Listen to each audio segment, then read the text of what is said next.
Hello guys, welcome back. My name is Arpit Shah. If you are watching this video, then I assume that you are keen to get started with Artos. Whenever I start with new tool or library, I like to familiarize myself with all the features and functionality that tool has on offer, so I can use it appropriately. Similarly, many of you are interested in knowing features of Artos before you can start writing the code. Artos test framework is packed with many well-designed and useful features, but to cover them all in one video will be impossible task. So in this video, I will only highlight features that will help you in getting started with Artos quickly. So let's get started with feature overview. To demonstrate Artos feature, we need to first download sample project provided on the Artos website. So let's go to www.theartos.com.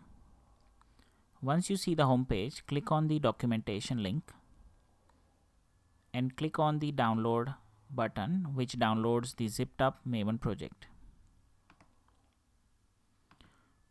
Once the project is downloaded, unzip it to your desired directory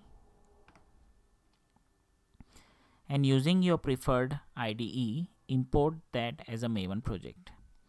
In this tutorial, I am going to use Eclipse IDE. Click on File, Import, select existing Maven project, click Next, browse to the unzipped directory, and you would see the Eclipse recognizes the Maven project. Ensure the tick box is checked and click the Finish button. If your PC has Maven installed and set up correctly, you would notice that the project will import without an issue. If we expand the Artos sample project, you would notice that there are many sample test cases provided for user to get started quickly. Before we try and understand every single piece of the sample project, let's execute it as a Java test application and see if it works out of the box. So if I go to one of the feature and find a feature runner and run it as a Java application, you would notice that it runs without any problem. And if I click on this GUI test selector, execute all, it will run those sample test cases and you can see the result right at the bottom. So let's get into each of the components. So very first thing you would notice that we did not have to do any pre-configurations before the Artos could run as a test framework. If I now refresh the project after the very first execution, you would notice that few directories are created. So Artos have created all the required configuration for itself, so user do not have to worry about it. And you can see by going through each directory that what are the items available. So reporting directory contains all the log relating to that project. Configuration has all the minimum configuration required to run Artos, which is self-generated, and Artos auto generates the test script for you. So if you would like to run test case from the test script, which I'll take you through later, if you have selected template enable, it will also generate Eclipse templates for you. So the very first thing we need to understand is about Artos test suite. So Artos is very flexible when it comes to organizing a project, and Artos caters for three kind of project structures. One is called feature based project structure, second one is master runner project structure, and the third one is a mixed, so it's basically a tree structure. So what do I mean by all these? So let's first understand what is the test suite for Artos. So Artos test suite is made up of two components. One is called runner. So in example, each of these package has a runner class, and then other one is the test cases itself. So the runner and the test cases recognized by that runner together makes a test suite for Artos. So as you can see, there are 3 features in the sample project, and each of the feature has its own runner. And if you have a project organized with just a feature packages and the feature runner per packages, then it's called feature based project structure. That means anytime you execute test cases, you would be expected to execute it per feature. So either you execute this runner and then that runner and then the third one. But let's say you are sort of an organization where you would like to run all the test cases in one shot. In that case, you would need a runner which has visibility of all the test cases. So in that case, you can see that there is a runner which is created outside those packages. So this runner has a visibility of all the test cases that are in the child location. So if I run these as a Java application, you would notice that it picks up the all test cases given here. So it picked up those 2 test cases and the other 2 and all the 10, 12 sample projects, right? So this is kind of a structure which I call a master runner project structure. That means you have one runner which has visibility of all the test cases within the project, and you can run all of them in a one go. But let's say you are sort of an organization where you have a need to run sometime a feature on its own, or when required run all of them together, and that means you would have runner in the master location as well as runner per package. If you follow that kind of structure, this is what I call a tree structure. That means you have runner per package or per feature, and you have a master runner which has visibility of all the test cases. So now that you have understanding of test suite and test runner and various type of project structures you can create, let's talk about Artos templates. Artos generates Eclipse template by default. If you are an IntelliJ user, you can go to framework configuration.xml and select the IntelliJ template generation flag to be true. And in the next execution, you would see that Eclipse and IntelliJ templates are generated. To import Eclipse template, go to search box and type template. Select the Java editor template, click on the import button and import the template.xml file. You would see that 2 new entries are created. One is called Artos runner and one is called Artos test cases. Click apply and close. Let's extend sample project to see how template works. So I'm going to create a new feature package called feature 3.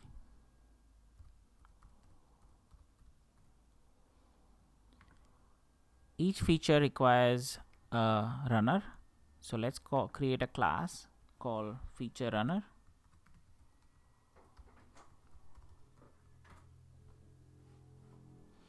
And then select all the code and type ART and control space, and you will see that the 2 templates will be presented. Because we are trying to make a runner, select Artos runner, and you would notice that the template already outputs all the minimum required code to create a runner. Similarly, to create a test case, just create another class, call it test1, select all the code and type ART control space, and this time select the test case template, and it would create a skeleton test case for you. Let's create another test case quickly. So again, another class, call it test2.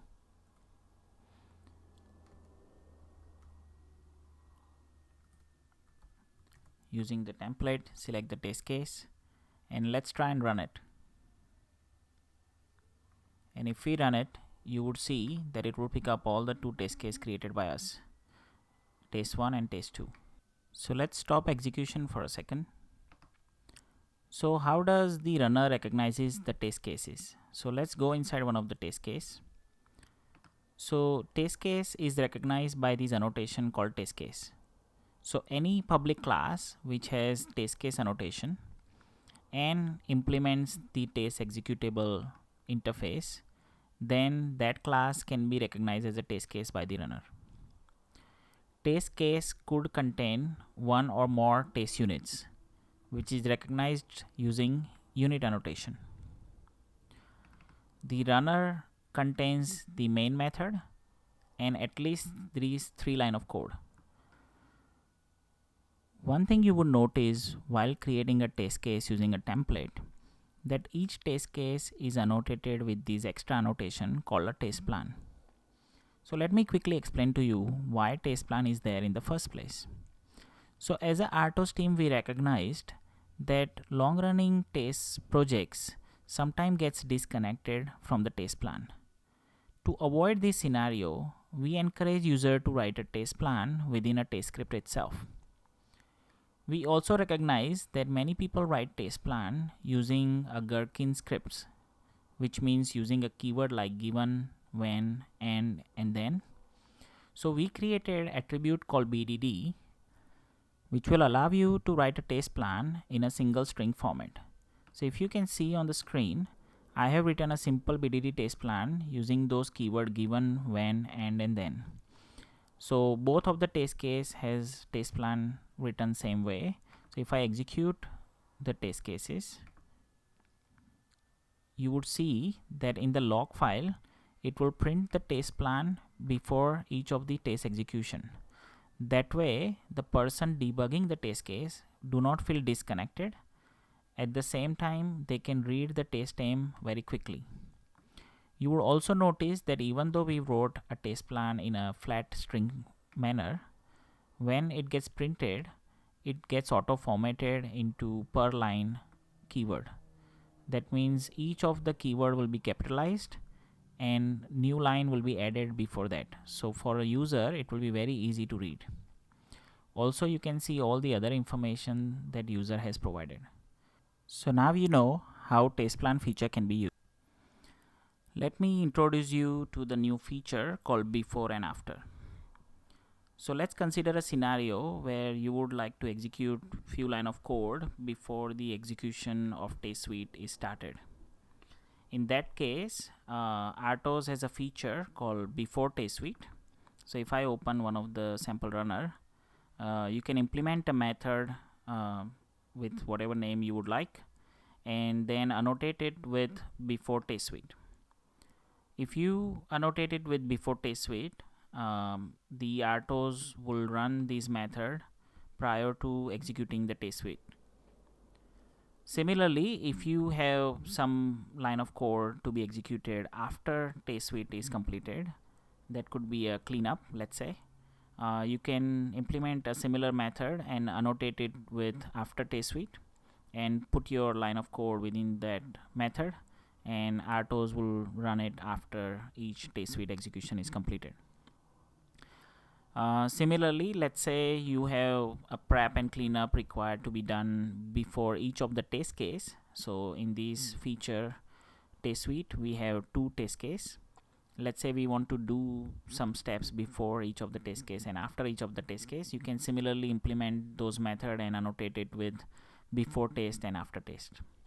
If you want to go even micro level, so as we know, each test case could have multiple suites, multiple units, and you want to run something before and after each of the units, then you can also implement a method and annotate it with before test unit and after test unit. So one thing to remember here, that those all method has to be public and those all method must be implemented within a runner of the test suite, so then they can be globally applied within the entire test suite.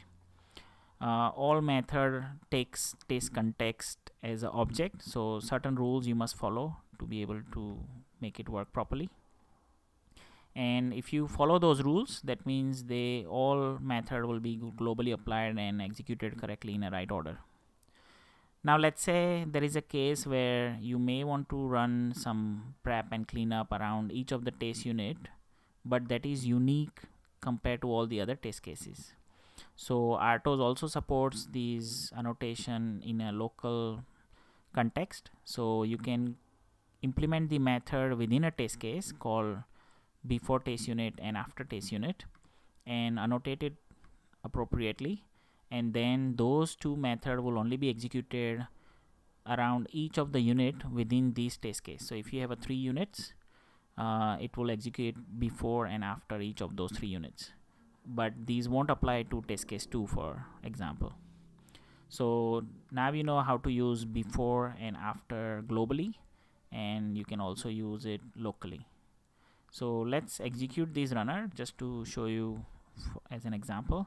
So as you notice that the before after implemented here, it only prints the line saying this is running before test suite and after test suite. So if we just run these, we would see that which sequence it runs. So if I just execute both of these test case, as you can see that before the test suite started, you can see that it executed method before test suite, and right after the test suite finish, it will execute method called after test suite. Similarly, there is a method executed before each of the test case execution, and then before each of the test unit execution, then the local test unit execution, and then the test case itself. And then similarly, there is a local after test unit execution, and then global after test unit execution, and then global after test case execution. So you can see that all the methods are inward facing. So the local one ran close to the test unit execution itself, and then global one ran around that, and then test case one even around that. So as you can see, it is executed in the manner that you expect. Also, one important thing is when anything fails within the before and after methods, it will not add to the test case failure. So global and local before and after methods are treated as isolated code. So if any of the before after fails, it would not make or force fail the test case itself. So that's why the test case would maintain its independent identity, but you would see the error or exception printed within those logs if you have provided enough logs. So this is how the before and after method works. Let me introduce you to the test script execution. So as I explained before, every time you execute any feature runner, Artos will create a test script automatically for you. So let me run feature 1 for example. So if I run it as application and stop it for a moment, you would see that in a script directory there is a test script created for feature 1 and all the test cases are already added. Same way, if I run, let's say, this feature runner and stop it and refresh the script directory, you can see the new feature test script has been created and it includes all the test cases for that runner. So these will make user life very easy because now the test script is automatically created and user can just use it and run things. So if you wanna run, let's say, Artos jar from command line using a test script, all you have to do is take the name of the test script. So example, this name, go to the runner that you are interested in. So this test script is for the sample runner. So let's right click, run as run configuration. So I'm basically creating the command line argument. It's called test script equals, and then put the runner test script file name here, and if you execute, you would see that it prints test script found in a red text. So you would know straight away that now you are running from the test script and it ran exactly the way you wanted it. So this is how easy it is to run Artos with a test script. Let me just quickly show you all the other features with the test script. So Artos test script, you can enable disable them by just setting a flag true or false. You can set a loop count. So if you want to rerun the same test suite, like let's say 5 times, you can just make it 5 here. You can provide a unique name to a test suite. So if you would have noticed when I ran it, in your GUI selector there is a name here called unique name. That name actually comes from the test script, so you can name it whatever you like. It should be limited to 10 character, and it will use that to identify each of the test scripts. You have global parameter and grouping, which I will explain later. The another cool feature about test script is you can choose to list all of the test cases here, but let's say you want to run all of them, then why bother listing all of them? So you can just delete them all, and that means Artos runner will assume that you want to run all of the test case within the scan scope. So now if I save this test script and run, you would see that it will actually pick up all of the test cases, right? So that's the easiest way to write a test script. You can also define sequence of the test case. So let's say, for example, rather than running test case 0, 1, 3, 4 in that sequence, I wanna put the test case 12 on the top.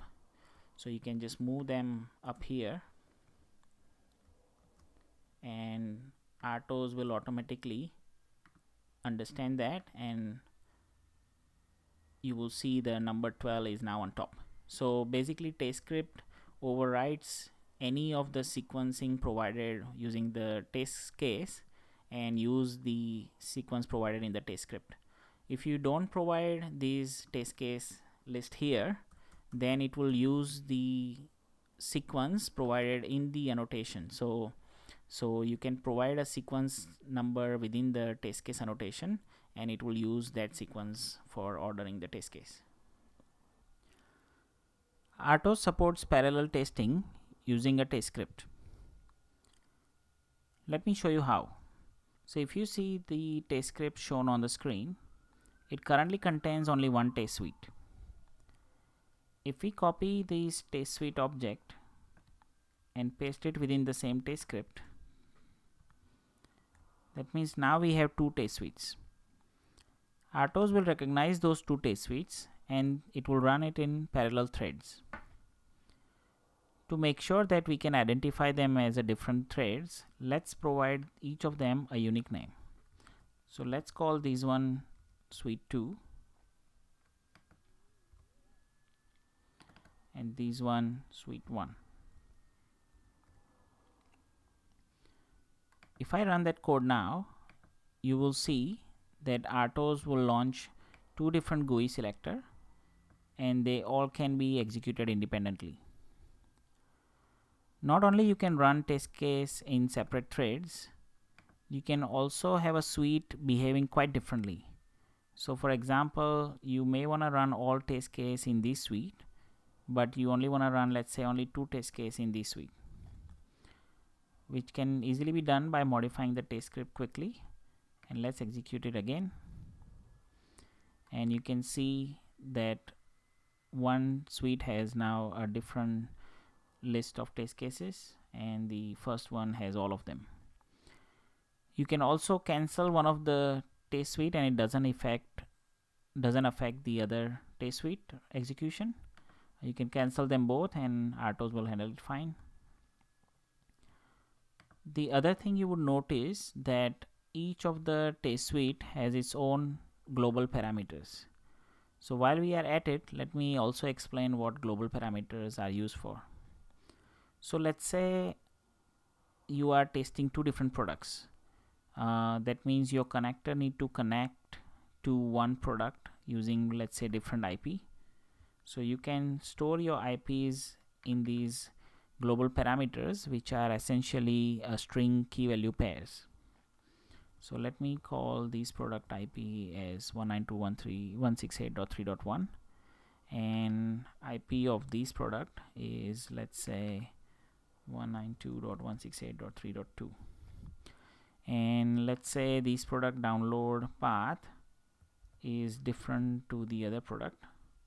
So let's call it a path and say these downloads from C drive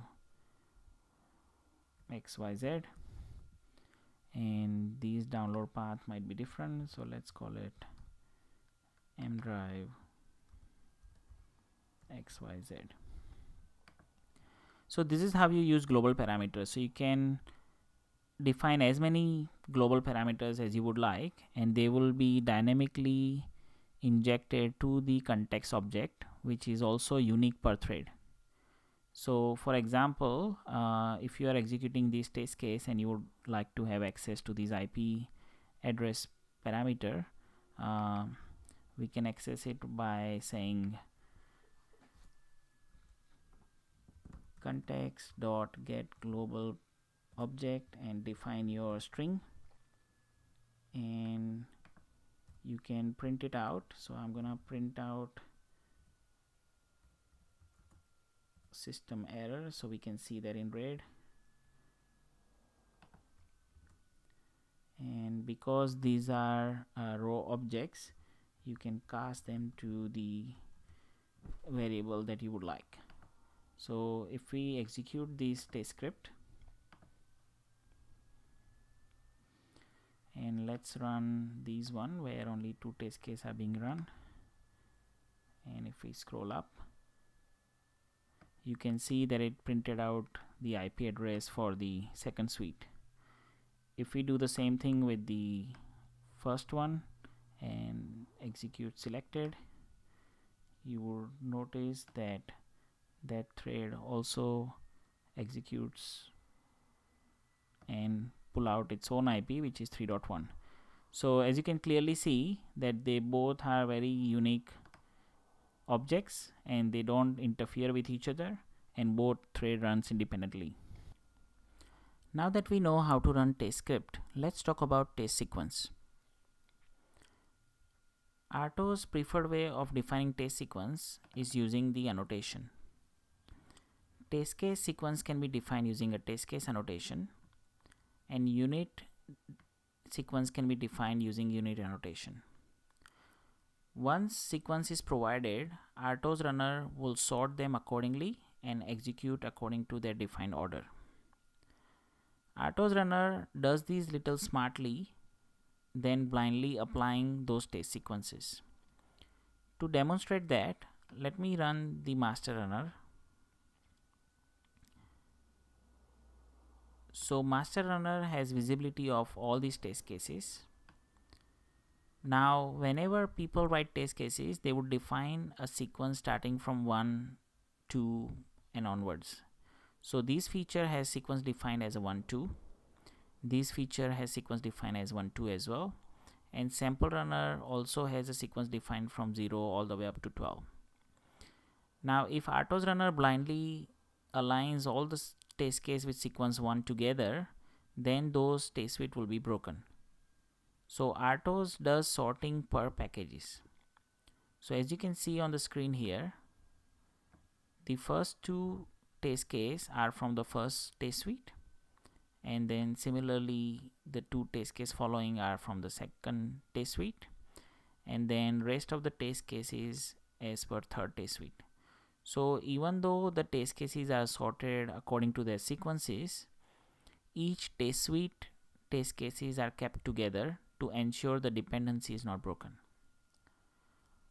So user is free to define a test case sequence which is similar to other test suite, as long as the test cases within the test suites are defined with the correct sequence of order.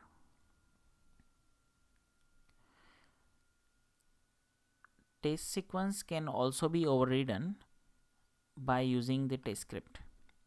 So as we already discussed before, if you have a test suite with a defined test case sequence, even though the sequence is defined via annotation, it will be overridden using the order that is defined within the test script. So preferred way of writing test script is to not define any test script order, and that way the sequence is maintained as defined within the test case itself.